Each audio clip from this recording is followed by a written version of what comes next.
Itatanong ko lang po sana kung yun po yung kanina. Dito ka. Pasok ka lang dito. Sige po. Dito po. Dito po.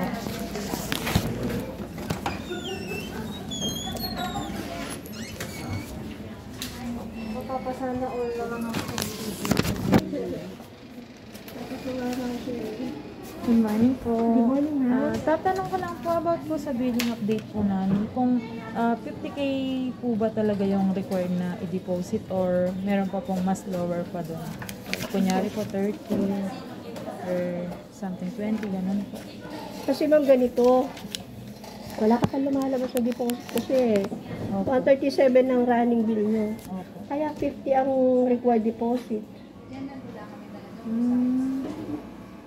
Kaya po yan na po yung pinaka-maximum po. Ano ma'am, 40, okay lang naman. Sige, gawin natin 40. Opo. Tapos pag nakapag-deposit ka naman, balik ka sa akin. Sige. Sige ma'am, gawin muna natin 40. Okay po. Pero another question po, kung ilalapit po ba siya sa malasakit? Pwede po kaya? Ganito ma'am, pwede naman siyang ilapit. Kaya lang hindi naman din lahat ko-cover ng malasakit. Ganyan. Kaya 137, 50. Kasi nga, ayan ma'am, madami na kasi siyang naka-ICU pa rin siya. Yes po. So, sa ICU kasi talaga madami ginagamit doon. Kaya medyo, upon admission naman sinabihan kayo, di ba ma'am? Ang per day na ganito sa kinabukasan, dapat makapag-deposit na. Kahapon, may for deposit din kayo, hindi kayo nakapag-deposit. Hindi po namin, iba po kasi nagbabantay ka. O yun po, kaya dapat makapag-deposit kayo. Tsaka hindi rin ikaw makikater doon kung wala kang lumilitaw na deposit. Kasi, syempre ma'am, upon admission dahil private hospital kami. Pero pwede naman ilapit naman, i-refer ka naman. Kaya na kailangan comply pa rin tayo.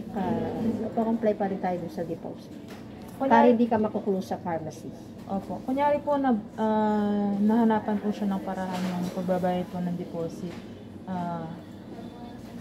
Pwede din pong, kunyari po yung last billing po namin is something na, nakita na po yung last billing po. Oo.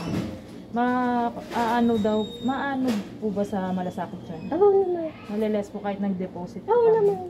Opo. Kasi hindi naman lahat. Halimbawa dyan, 137, syempre 40, 100. Tapos yung 100 ipapakita mo doon. O kaya so bawas na po siya. 80,000. Oo. Hindi naman kasi lahat, ganito, hindi naman gano'ng kalaki ang binibigay, din naman para sa akin. Minsan, 10, 15. Talaga. Pero yung maano lang po talaga, kunyari, like, senior po and senior, PhilHealth, deposit, excess. Tapos yun, ilalapit mo yung excess. Pwede naman. Po. Okay po. Sige po. Thank you po. Sige po.